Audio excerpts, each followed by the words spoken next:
Micro finance ಕಿರುಕುಳಕ್ಕೆ ಮನನೊಂದು ಮನೆ ತೊರೆದಿದ್ದ ಕುಟುಂಬ ಪ್ರಕರಣ. ಮಾರುತಿ ಮನೆಗೆ ಭೇಟಿ ಕೊಟ್ಟ ಜಿಲ್ಲಾ ಉಸ್ತುವಾರಿ ಸಚಿವ ಹಾಗೂ ಕೊರಟಗೆರೆ ಶಾಸಕ ಡಾಕ್ಟರ್ ಜಿ ಪರಮೇಶ್ವರ್. ಮಾರುತಿ ದಂಪತಿಗೆ ಧೈರ್ಯ ತುಂಬಿದ ಪರಮೇಶ್ವರ್, ಏನಕ್ಕೆ ಸಾಲ ಮಾಡಿದೆ, ಎಷ್ಟು ಹಣ ಕಟ್ಟಬೇಕಿತ್ತು, ನೀನು ಏನು ಕೆಲಸ ಮಾಡ್ತಿದ್ದೀಯಾ, ಫೈನಾನ್ಸ್ನವರೇ ಮನೆಗೆ ಬೀಗ ಹಾಕಿದ್ರಾ ಎಂದು ಮಾರುತಿಗೆ ಪ್ರಶ್ನೆ ಮಾಡಿದ್ದಾರೆ. ನಾನು ಇಲ್ಲೇ ಫ್ಯಾಕ್ಟರಿಯಲ್ಲಿ ಕೆಲಸ ಹೋಗ್ತಿದ್ದೆ, ನನ್ನ ಪತ್ನಿಯನ್ನ ಆಸ್ಪತ್ರೆಗೆ ತೋರಿಸಬೇಕಿತ್ತು, ಅದಕ್ಕೆ ಸಾಲ ಮಾಡಿದೆ, ಮನೆ ಮೇಲೆಲ್ಲ ಬರೆದು ಮನೆ ಖಾಲಿ ಮಾಡಿ ಅಂತ ಕಿರುಕುಳ ಕೊಟ್ಟರು. ಫೈನಾನ್ಸ್ನವರ ಕಾಟಕ್ಕೆ ನಾನು ನನ್ನ ಹೆಂಡತಿ ಮಕ್ಕಳನ್ನ ಕರೆದುಕೊಂಡು ಹೋದೆ. ದೊಡ್ಡಬಳ್ಳಾಪುರದಲ್ಲಿ ಲ್ಯಾಂಡ್ರಿಂಗ್ ಕೆಲಸ ಮಾಡ್ತಿದ್ದೆ ಸರ್ ಎಂದ ಮಾರುತಿ. ಇನ್ನು ಮಾರುತಿ ಮನೆಯಲ್ಲಿ ಬಿಸ್ಕೆಟ್ ತಿಂದು ಹೆದರಬೇಡಿ, ನಾವಿದ್ದೇವೆ ಎಂದು ಧೈರ್ಯವನ್ನ ತುಂಬಿದ್ದಾರೆ. ಈ ವೇಳೆ ವಿಕಲಚೇತನ ಮಗಳನ್ನ ಸಂಜಯ್ ಗಾಂಧಿ ಆಸ್ಪತ್ರೆಗೆ ತೋರಿಸುವಂತೆ ಸಲಹೆ ಕೊಟ್ಟಿದ್ದಾರೆ. ಬಳಿಕ ಮಾರುತಿ ಪತ್ನಿ ವಿನೋಧ ಬಳಿ 30,000 ಹಣ ಕೊಟ್ಟಿದ್ದಾರೆ. ಖರ್ಚಿಗೆ ಆಗುತ್ತೆ ಇಟ್ಕೊಳ್ಳಿ ಎಂದು ಜೇಬಿನಿಂದ ಹಣ ತೆಗೆದು ಕೊಟ್ಟ ಪರಮೇಶ್ವರ್. ಇನ್ನು ಪರಮೇಶ್ವರ್ ಜೊತೆ ಎಸ್ಪಿ ಅಶೋಕ್, ಕೆವಿ, ಜಿಲ್ಲಾ ಪಂಚಾಯತ್ ಸಿಇಒ ಪ್ರಭು ಹಾಗೂ ಕೊರಟಗೆರೆ ತಹಸೀಲ್ದಾರ್ ಸೇರಿದಂತೆ ಹಲವು ಅಧಿಕಾರಿಗಳು ಸಾಥ್ ನೀಡಿದ್ದಾರೆ. ಕೊರಟಗೆರೆ ತಾಲೂಕಿನ ಕುರಂಕೋಟೆ ಗ್ರಾಮದಲ್ಲಿರುವಂತಹ ಮಾರುತಿ ಮನೆ ತನ್ನ ತಾಯಿ ಹೆಸರಿನಲ್ಲಿ 5 ಸ್ಟಾರ್ ಮೈಕ್ರೋ ಫೈನಾನ್ಸ್ನಿಂದ 2.5 ಲಕ್ಷ ಸಾಲ ಮಾಡಿದ್ದು, 2,50,000 ಸಾಲಕ್ಕೆ ಈಗಾಗಲೇ 4,70,000 ಹಣ ಕಟ್ಟಿರುವ ಮಾರುತಿ ಇನ್ನು 80,000 ಹಣ ಕಟ್ಟಬೇಕೆಂದು ಕಿರುಕುಳ ನೀಡಿದ್ದಾರೆ. ಕೇವಲ 2 ತಿಂಗಳು ಸಾಲ ಕಟ್ಟದೆ ನಿಲ್ಲಿಸಿದ್ದಕ್ಕಾಗಿ ಕಿರುಕುಳ ನೀಡಿದ 5 ಸ್ಟಾರ್ ಫೈನಾನ್ಸ್ ಕಂಪನಿ ಮನೆ ಗೋಡೆ ಮೇಲೆಲ್ಲ ಈ ಸ್ವತ್ತು 5 ಸ್ಟಾರ್ ಕಂಪನಿಗೆ ಅಡಮಾನ ಇಡಲಾಗಿದೆ ಎಂದು ಬರೆದು ಮಾನ ಹರಾಜು ಹಾಕಿದ್ದ ಕಂಪನಿ.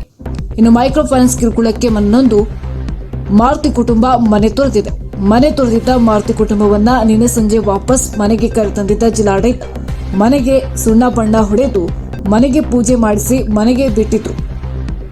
ನ್ಯೂಸ್ ಬ್ಯೂರೋ, ರಾಜಮುಂದ್ರಿ ನ್ಯೂಸ್, ಧ್ವನಿ ನಿಮ್ಮದು, ಜಾಲ ನಮ್ಮದು. ಕಾನೂನು ಬಾಹಿರವಾಗಿ ಯಾರು ಸಾಲ ವಸೂಲಿ ಮಾಡ್ತಾರೆ, ಅದು ಒತ್ತಾಯ ಮಾಡಿ ಹೊಡೆಯೋದು, ಗೂಂಡಾಗಳನ್ನು ಕಳಿಸೋದು, ಇಂಥದ್ದೇನಾದರೂ ಯಾರಿಗೆ ಆದರೆ ತಕ್ಷಣ ಅದನ್ನು ಪೊಲೀಸ್ನವರಿಗೆ ಅಥವಾ ತಹಶೀಲ್ದಾರ್ ಅವರಿಗೆ ಅವ್ರ ಗಮನಕ್ಕೆ ತರಬೇಕು ಅಂತೇಳಿ ನಾನು ಈ ಕ್ಷೇತ್ರದ ಜನರಿಗೆ, ಬರೀ ಕ್ಷೇತ್ರದ ಜನನೇ ಅಲ್ಲ, ಇಡೀ ರಾಜ್ಯದ ಜನರಿಗೆ ನಾನು ವಿನಂತಿಯನ್ನು ಮಾಡ್ಕೊಳ್ತೀನಿ. ಈಗಾಗಲೇ ನಾವು ಜಿಲ್ಲಾಧಿಕಾರಿಗಳಿಗೆ ತಿಳಿಸಿದ್ದೇವೆ, ನಿಮ್ಮ ಗಮನಕ್ಕೆ ಅಂಥದ್ದು ಯಾವುದೇ ಬಂದರೆ ಇಮಿಡಿಯೇಟಾಗಿ ಕ್ರಮ ತಗೊಳ್ಳಿ ಅಂತೇಳಿ. ಪೊಲೀಸ್ನವ್ರಿಗೂ ಕೂಡ SP ಅವರಿಗೆ ನಾವು ಸೂಚನೆ ಕೊಟ್ಟಿದ್ದೀವಿ, ಇಡೀ ಸ್ಟೇಟಲ್ಲಿ ನೀವು ಕೇಸ್ಗಳನ್ನು ರಿಜಿಸ್ಟರ್ ಮಾಡಿ ಅವ್ರನ್ನ ಅರೆಸ್ಟ್ ಮಾಡಿ ಅವ್ರ ಮೇಲೆ ಕ್ರಮ ತಗೊಳ್ಳಿ ಅಂತೇಳಿ ಇಡೀ ರಾಜ್ಯದಲ್ಲಿ ನಮ್ಮ ಎಲ್ಲ SP ಗಳಿಗೂ ಕೂಡ DC SPಗೆ ತಿಳಿಸಿದ್ವಿ. ಸರ್, ಇದು ಬೇರೆ ಪರಿಹಾರ ಮಾಡೋದ್ರಿಂದ ಬೇರೆ ಪರಿಹಾರ ಅವರು ಮೈಕ್ರೋ ಫೈನಾನ್ಸ್ ನಡ್ಕೊಳ್ತಾ ಇಲ್ಲ ಅಂತ ಹೇಳ್ಬಿಟ್ಟು ಆರೋಪ ಇದೆ ಸರ್. ಅದೇ ರೀ, ಈಗ RBI ಗೈಡ್ಲೈನ್ಸ್ ಇದೆ, ಅವರು ಈ ರೀತಿ ಹೋಗಿ ಕೇಳಬೇಕು, ಸಾಲನ 6 ಗಂಟೆ ಮೇಲೆ ಹೋಗಬಾರ್ದು, ಆಮೇಲೆ ಒತ್ತಾಯ ಮಾಡಬಾರ್ದು, ಗುಂಡಾಗಿರಿ ಮಾಡಬಾರ್ದು ಅಂತೆಲ್ಲ ಗೈಡ್ಲೈನ್ ಕೊಟ್ಟಿದ್ದಾರೆ. ಅದನ್ನು ಮೀರಿ ಮಾಡ್ತಾರೆ.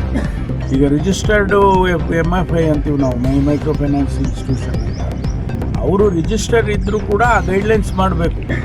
ರಿಜಿಸ್ಟರ್ ಮಾಡಿದ್ದೀನಿ ಅಂದ ತಕ್ಷಣವೇ ಅವ್ನು ಹೆಂಗೆ ಬೇಕಾದ್ರೂ ಮಾಡೋಕ್ಕಾಗಲ್ಲ, ಆ ಗೈಡ್ಲೈನ್ಸಿನ ಆಧಾರದ ಮೇಲೆ ಮಾಡಬೇಕು. ಗೈಡ್ಲೈನ್ಸ್ ಮಾಡಲಿಲ್ಲ ಅಂತಂದರೆ ಅದು ತಪ್ಪಾಗುತ್ತೆ, ಅವ್ರ ಮೇಲೆ ಕ್ರಮ ಮಾಡ್ತೀವಿ. ಇದು ಯಾರು ರಿಜಿಸ್ಟರ್ಡ್, ಅನ್ರಿಜಿಸ್ಟರ್ಡ್ ಇದ್ದಾರೆ, ಯಾರು ಲೈಸೆನ್ಸ್ ಇಲ್ಲ ಅವನಿಗೆ ಅವ್ನ ಕೈ ಸಾಲ ಕೊಡೋದು ಅಂತಾರಲ್ಲ ನಮ್ಮಲ್ಲಿ ಹೇಳಿ, ಆ ಥರ ಎಲ್ಲ ಕೊಟ್ಕೊಂಡು ಬರ್ತಾನೆ. ಅವನು ಎಷ್ಟಾಗ್ತಾನೆ ಇದು ಬಡ್ಡಿ ಅಂದರೆ 35% ಆಗ್ತಾನೆ.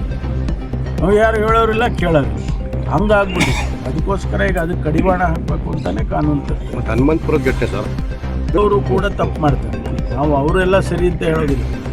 ಕೆಲವರು 4 ಕಡೆ ತೊಗೊಂಡು, ಕೆಲವರು 5 ಕಡೆ ತೊಗೊಂಡು, ಒಬ್ಬೊಬ್ರಿಗೂ ಅವರ ತೊಗೊಂಡು ಅವರು ತಪ್ಪು ಮಾಡ್ತಾರೆ. ರಿಪೇಮೆಂಟ್ ಮಾಡೋಕ್ಕೆ ಶಕ್ತಿ ಇರೋದಿಲ್ಲ, ತೊಗೊಂಡ್ಬಿಡ್ತಾರೆ, ಸಾಲ ಕೊಡ್ತಾರೆ ಅಂತ ತೊಗೊಂಡ್ಬಿಡ್ತಾರೆ. ತೊಗೊಂಡಾದ್ಮೇಲೆ ರಿಪೇಮೆಂಟ್ ಮಾಡೋದಿಲ್ಲ ಅಂದಾಗ ಇಂಥದ್ದೆಲ್ಲ ಘಟನೆಗಳು ನಡೀತವೆ. ಅಂಥದ್ದು ಕೂಡ ರೆಗ್ಯುಲೇಟ್ ಮಾಡ್ತೀವಿ ನಾವು. ಒಬ್ಬರಿಗೆ ಒಂದು ಸಾರಿ ಸಾಲ ಕೊಟ್ಟ ಮೇಲೆ ಕೊಡಬಾರ್ದು ಅನ್ನೋ ಕಾನೂನಿನಲ್ಲಿ ಕೂಡ ತರ್ತಿದೆ. ಸರ್, ಜನರಿಗೆ